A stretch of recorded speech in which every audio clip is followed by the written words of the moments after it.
Hello friends, Dilu ബ്ലോഗിലേക്ക് എല്ലാവർക്കും സ്വാഗതം. ഇന്ന് എള്ളും കടലയും പൊടിച്ചതാണ് ഞാൻ ഉണ്ടാക്കാൻ പോകുന്നത്. അതിന് വേണ്ടി കടല ഇവിടെ വറുത്തെടുക്കുന്നുണ്ട്. കുറച്ച് എള്ള് നമുക്ക് കഴുകിയെടുക്കാം. കടയിൽ നിന്ന് വാങ്ങുന്നതല്ലേ, എന്തെങ്കിലുമൊക്കെ ഉണ്ടാവും. അപ്പോൾ നമ്മൾ കഴുകി വൃത്തിയാക്കി എടുത്താൽ ഇത് ഫുള്ളും കഴുകിയെടുക്കാം. ഇതിന് വേണ്ടി അരി വേണം, കടല വേണം, എള്ള് വേണം, വെള്ളം വേണം. ഇത്ര സാധനങ്ങളാണ് വേണ്ടത്. എൻ്റെ ചാനൽ ഇഷ്ടപ്പെട്ടാൽ ലൈക്ക് ചെയ്യാനും ഷെയർ ചെയ്യാനും കമൻറ്റ് ചെയ്യാനും മറക്കരുത്. സബ്സ്ക്രൈബ് ചെയ്യാനും മറക്കരുത്. നല്ലോണം ഒന്ന് കഴുകിയെടുക്കുക, തിരുമ്പി കൊടുക്കുക. അങ്ങനെ ഈ എള്ളൊക്കെ നമുക്ക് ഫുള്ളും കഴുകിയെടുക്കാം. ഇവിടെ കഴുകിയെടുത്തിട്ടുണ്ട്. ഇനി നമുക്ക് കടല ഒന്ന് വറുത്തെടുക്കാം. കടല നല്ലോണം വറന്ന് വരുന്നവരെ നമുക്കൊന്ന് ഇളക്കി കൊടുക്കാം. ഞങ്ങൾ അടുപ്പത്താണ് ഇത് വെച്ചിട്ടുള്ളത്. ഇനി നമുക്ക് അരിയും വറുത്തെടുക്കണം, എള്ളും ഇതുമാതിരി വറുത്തെടുക്കണം. ഇത്ര അരിയാണ് ഞങ്ങൾ എടുത്തിട്ടുള്ളത്. നമുക്ക് എത്ര വേണം അതിനനുസരിച്ച് അരി എടുത്താൽ മതി. ഞങ്ങളിപ്പോൾ കുറച്ചേ ഉണ്ടാക്കുന്നുള്ളൂ. എള്ളും ഇവിടെ കഴുകി എടുത്തിട്ടുണ്ട്. അങ്ങനെ കടലൊക്കെ വറുത്തെടുത്തിട്ടുണ്ട്. നമുക്കിനി എള്ള് വറുത്തെടുക്കാം. എള്ള് നല്ലോണം ഇളക്കി കൊടുക്കുക. അതിങ്ങനെ എള്ള് പൊട്ടുന്ന സൗണ്ട് കേൾക്കും. അപ്പം നമുക്കിത് മാറ്റി വെക്കാം. കടല വറുത്തെടുത്തിട്ടുണ്ട്.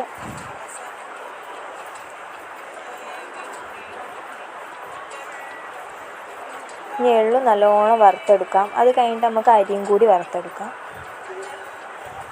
എള്ളും കടലയും ഇവിടെ റെഡി ആയിട്ടുണ്ട്. ഇനി നമുക്ക് അരിയും കൂടി വറുത്തെടുക്കാം. എൻ്റെ ചാനൽ ഇഷ്ടപ്പെട്ടാൽ ലൈക്ക് ചെയ്യാനും ഷെയർ ചെയ്യാനും സബ്സ്ക്രൈബ് ചെയ്യാനും മറക്കരുത്. എന്തെങ്കിലും തെറ്റുണ്ടെങ്കിൽ നിങ്ങൾ കമൻറ്റ് ചെയ്താൽ മതി. അപ്പോൾ ഞാൻ റെഡിയാക്കിക്കോളാം. അങ്ങനെ അരിയും വറുത്തെടുത്തിട്ടുണ്ട്. ഇനി കടലയും അരിയും എള്ളും കൂടി നമുക്ക് കുറച്ചിട്ട് പൊടിച്ചു കൊടുക്കാം. എന്നിട്ട് ലാസ്റ്റ് ശർക്കര ഇട്ടിട്ട് പൊടിച്ചു കൊടുത്താൽ മതി.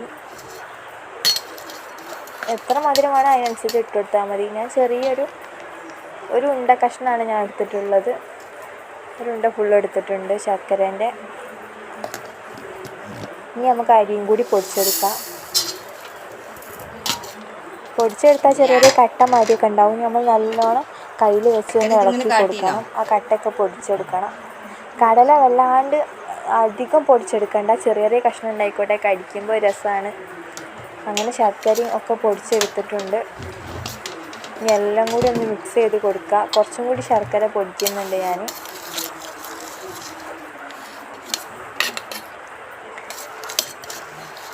ഇനി അതും കൂടി ഇതിലേക്ക് ചേർക്കാം. നല്ല പെരും മഴയാണ്. അപ്പോൾ മഴൻ്റെ സൗണ്ട് ഞാൻ വോയിസ് കൊടുക്കുമ്പോൾ കേൾക്കുന്നുണ്ടോ എനിക്കറിയില്ല.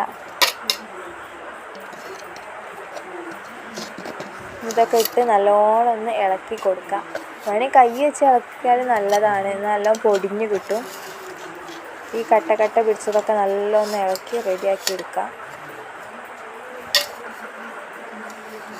ഇവിടെ എല്ലാവർക്കും ഇഷ്ടമാണ്. ഞങ്ങളിപ്പോൾ കുറച്ചേ ഉണ്ടാക്കുന്നുള്ളൂ. എല്ലാവരും തിന്നുകയാണെന്നുണ്ടെങ്കിൽ ഇനിയും ഉണ്ടാക്കും. കർക്കിടക മാസത്തൊക്കെ നല്ലതാണ്.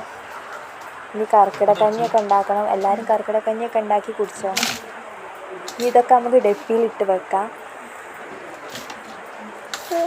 ഒരു മാസമൊക്കെ കേടാവാണ്ട് നിൽക്കും കേട്ടോ. ഒരു മാസമല്ല, അതിൽ കൂടുതൽ ഇത് കേടാവാണ്ട് നിൽക്കും. ഇതങ്ങനെ കേടാവില്ല.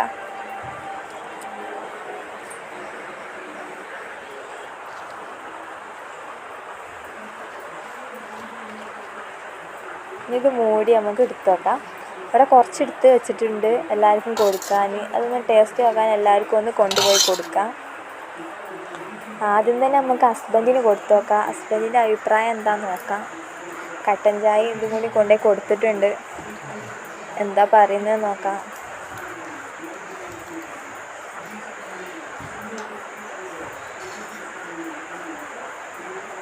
ഇഷ്ടപ്പെട്ടിട്ടുണ്ട്. അതുപോലെ എല്ലാവരും ട്രൈ ചെയ്ത് നോക്കുക. എന്നിട്ട് കമൻറ്റ് അറിയിക്കുക.